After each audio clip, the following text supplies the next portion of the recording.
அண்மைச் செய்தி.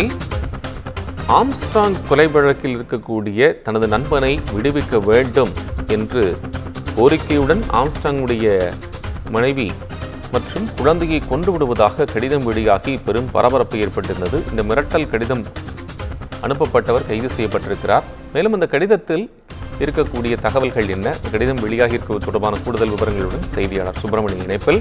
சுப்பிரமணியன், இந்த கடிதத்தில் இருக்கக்கூடிய விஷயங்கள் என்ன, எதற்காக அனுப்பப்பட்டது உள்ளிட்ட விவரங்கள்? ஆம்ஸ்ட்ராங் கொலை சம்பவம் பெரும் அதிர்வலைகளை ஏற்படுத்தியிருந்தது. தமிழக அரசியலிலும் பெரும் அதிர்வலைகளை ஏற்படுத்தி இருக்கிறது.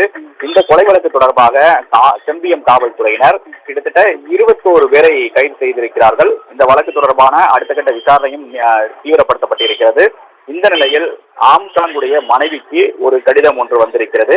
அந்த கடிதத்தில் கொலை மிரட்டல் விடுக்கும் வகையில் வாக்கியங்கள் இடம்பெற்றிருக்கிறது. அதாவது குறிப்பாக ஆம்ஸ்ட்ராங் கொலை வழக்கில் கைதான தனது நண்பரை விடுவிக்க வேண்டும், இல்லை என்றால் ஆம்ஸ்ட்ராங் உடைய மகளை கடத்துவதாகவும், அது மட்டுமல்லாமல் ஆம்ஸ்ட்ராங் குடும்பத்தினர் ஒவ்வொருவரையும் கொலை செய்வதாகவும் அந்த கடிதத்தில் அந்த வாக்கியங்கள் இடம்பெற்றிருக்கிறது. அது மட்டுமல்லாமல் அந்த கடிதத்தை கேளம்பாக்கம் படூர் பகுதியைச் சேர்ந்த சதீஷ்குமார் என்பவர் அனுப்பியிருப்பதும் அந்த கடிதத்தில் இடம்பெற்றிருக்கிறது.